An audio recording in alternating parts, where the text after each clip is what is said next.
ಅವರ ಒಳ್ಳೆತನ, ಅಭಿವೃದ್ಧಿ ಕೆಲಸ, ನಮ್ಮ ಮುಖಂಡರ ಒಂದು ಸಂಘಟನೆಯಲ್ಲಿ ಏನಿದೆ ಭಾಳ ಹಿರಿಯರಿದ್ದಾರೆ.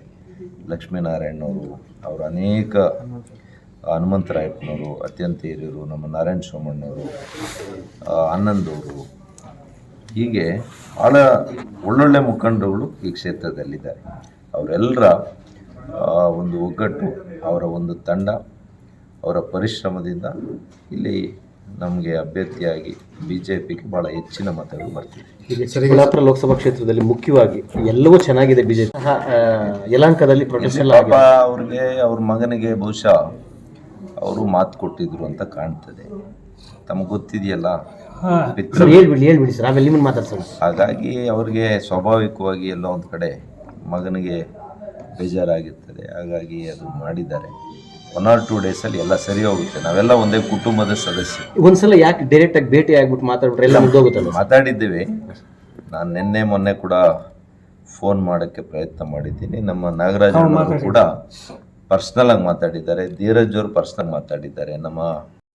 ನನ್ನ ಜೊತೆಯಲ್ಲಿ ಇರುವ ಸಹಸ್ರಾರು ಕಾರ್ಯಕರ್ತರು, ಮುಖಂಡರು, ಜನರು, ಅವರ ಒಂದು ಕೃಪಾ ಕಟಾಕ್ಷ, ಅವರ ಆಶೀರ್ವಾದದಿಂದ ಈ ಕಳೆದ ಸಲ ನಿಮ್ಗೆ ಟಿಕೆಟ್ ಸಿಗಬೇಕು ದೇವಸ್ಥಾನಗಳಲ್ಲಿ, ಅಂದರೆ ಲಾಸ್ಟ್ ಟೈಮ್ ಏನು ಬಚ್ಚೇಗೌಡರು ಇದ್ರು JDSನವರು, ಅವರೆಲ್ಲ ಹೋಗಿ ನಿಮಗಾಗಿ ದೇವಸ್ಥಾನದಲ್ಲಿ ಪೂಜೆ ಎಲ್ಲ ಸಲ್ಲಿಸಿದ್ದಾರೆ. ಬೆಂಬಲ ಹೇಗಿದೆ ಸರ್?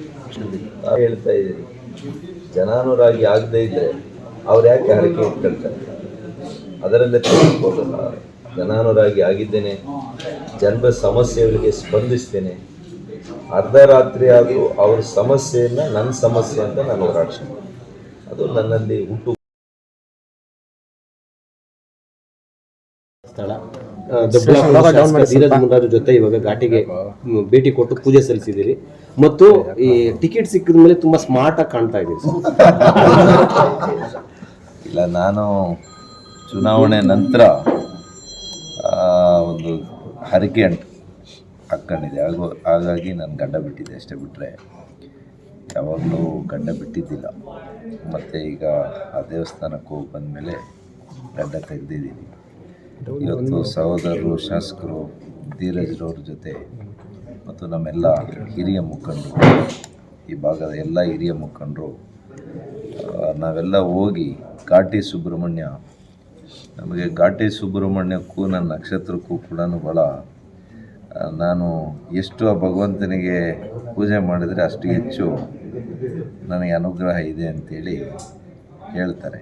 ಹಾಗಾಗಿ ಕಳೆದ ವಾರ ಕೂಡ ನಾನು ಪಳನಿ ಸುಬ್ರಹ್ಮಣ್ಯಕ್ಕೆ ಹೋಗಿದ್ದೆ.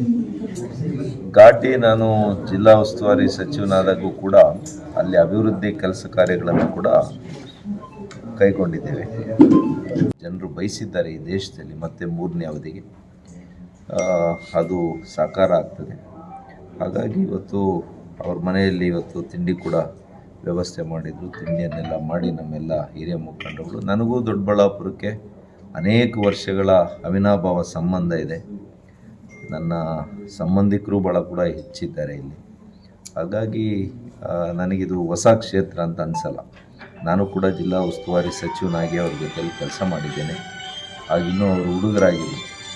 ನಮ್ಮ ರಾಜ್ಯ ಮಟ್ಟದ ಒಂದು ದೊಡ್ಡ ಸಮಾವೇಶ ನಾವು ದೊಡ್ಡಬಳ್ಳಾಪುರದಲ್ಲಿ ಹಮ್ಮಿಕೋಬೇಕು ಅಂತ ನಾನೇ ಅದನ್ನು ಆಯ್ಕೆ ಮಾಡಿ ಅದರ ಸಂಪೂರ್ಣ ಜವಾಬ್ದಾರಿಯನ್ನು ನಾನೇ ತೆಗೆದುಕೊಂಡು ಅವತ್ತು ಮಾಡಿದ್ದೆ. ಮೊದಲನೇ ಸಲ ಅದು ಕಾರಣಾಂತರಗಳಿಂದ ನೆಕ್ಸ್ಟ್ ಡೇ ಆಗಬೇಕಾಗಿತ್ತು. ಹಿಂದಿನ ದಿವಸ ರಾತ್ರಿ ಎಲ್ಲ ವ್ಯವಸ್ಥೆಗಳಾಗೋಗಿತ್ತು, ಕ್ಯಾನ್ಸಲ್ ಆಗಿತ್ತು. ಮತ್ತೆ ನಾವು ಯಾರೋ ಹೇಳಿದರು ಬೇರೆ ಕಡೆ ಮಾಡೋಣ ಅಂತ. ಇಲ್ಲ, ಎಲ್ಲಿ ನಾವು ಫೇಲ್ ಆಗಿದ್ದೀವಿ ಅಲ್ಲೇ ಮತ್ತೆ ಮಾಡಬೇಕು, ದೊಡ್ಡಬಳ್ಳಾಪುರದಲ್ಲೇ ಮಾಡಬೇಕು ಅಂತೇಳಿ ಅವತ್ತು ಹೇಳಿದ್ನಂತೆ. ನನಗೆ ನೆನಪಿಲ್ಲ. ನೋಡಪ್ಪ, ಇಷ್ಟೆಲ್ಲ ಮಾಡ್ತಾಯಿದ್ದೀವಿ, ನೀವು ಶಾಸಕರಾಗಲಿಕ್ಕೆ ಮಾಡ್ತಾಯಿದ್ದೀವಿ ಅಂತ ಹೇಳಿದ್ನಂತೆ. ಅದನ್ನು ನೆನಪು ಮಾಡಿದ್ರಿ ಇವತ್ತು. MTB ನಾಗರಾಜಣ್ಣವರು, ಬಾ ನಾಗರಾಜಣ್ಣ ಬಾ. ನಮ್ಮ ಹಿರಿಯ ನಾಯಕರು, ನನ್ನ ಹಿರಿಯ ಸಹೋದರರು ನಾಗರಾಜಣ್ಣವರು ಬಂದಿದ್ದಾರೆ. ಈಗ ನಾನು, ಅವರು ಮತ್ತು ಧೀರಜ್ರವರು ಇವತ್ತು ಬೆಂಗಳೂರು ಗ್ರಾಮಾಂತರದ ದೊಡ್ಡಬಳ್ಳಾಪುರ ಕ್ಷೇತ್ರದ ಒಂದು ಸಭೆ, BJP ಪಕ್ಷದ ಹಿರಿಯ ಮುಖಂಡರುಗಳ ಸಭೆಯನ್ನು ಇವತ್ತು ಕರೆದಿದ್ದಾರೆ ನಮ್ಮ ಕಚೇರಿಯಲ್ಲಿ. ಅಲ್ಲಿ ನಾವೆಲ್ಲ ಕೂಡ ಯಾವ ರೀತಿ ಚುನಾವಣೆಯನ್ನು ಎದುರಿಸಬೇಕು, ಯಾವ ರೀತಿ ಮುಂದೆ ಜಿಲ್ಲಾ ಪಂಚಾಯಿತಿ ವ್ಯಾಪ್ತಿಯಲ್ಲಿ ಚುನಾವಣಾ ಕಾರ್ಯಕ್ರಮಗಳನ್ನು ಪ್ರಚಾರ ಸಭೆಗಳನ್ನು ಹಮ್ಮಿಕೊಳ್ಳಬೇಕು ಮತ್ತು ಈಗಾಗಲೇ ಒಂದು ರೆಕಾರ್ಡ್ ಮಾರ್ಜಿನಲ್ಲಿ ಒಬ್ಬ ಯುವ ನಾಯಕರು ಶಾಸಕರಾದ ಕೂಡಲೇ ಅವರ ಕಾರ್ಯವೈಖರಿಯನ್ನು ಅವರ ಸಂಘಟನೆಯ ಚತುರತೆಯನ್ನು ನೋಡಿ ನಮ್ಮ ಪಕ್ಷ ಅವರಿಗೆ ರಾಜ್ಯ ಯುವ ಅಧ್ಯಕ್ಷರನ್ನು ಕೂಡ ಮಾಡಿದ್ದಾರೆ. ಹಾಗಾಗಿ ನನಗೆ ಸಂಪೂರ್ಣ ವಿಶ್ವಾಸ ಇದೆ, ಇಂಥ ನಮ್ಮ ನಾಗರಾಜಣ್ಣವರು ಅವರ ನಾಯಕತ್ವದಲ್ಲಿ ಬೆಂಗಳೂರು ಗ್ರಾಮಾಂತರ ಜಿಲ್ಲೆ ಅವರು ಕೂಡ ಇಲ್ಲಿನ ಜಿಲ್ಲಾ ಉಸ್ತುವಾರಿ ಸಚಿವರಾಗಿ ಭಾಳ ಅನುಭವ ಇದೆ, ಸುದೀರ್ಘವಾದಂಥ ರಾಜಕೀಯದ ಅನುಭವ ಇದೆ ಮತ್ತು ಜನಾನುರಾಗಿಗಳಾಗಿದ್ದಾರೆ. ಅವರು ಮತ್ತು ಈ ಯುವ ನಾಯಕರು ಇವರಿಬ್ಬರೂ ಸೇರ್ಕೊಂಡು ನಮ್ಮೆಲ್ಲ ಹಿರಿಯ ನಾಯಕರ ಜೊತೆ ಈ ಜಿಲ್ಲೆಯಲ್ಲಿ ಅತ್ಯಂತ ಹೆಚ್ಚಿನ ಮತಗಳನ್ನು ತರುವುದರಲ್ಲಿ ಅವರು ಯಶಸ್ವಿ ಆಗ್ತಾರೆ.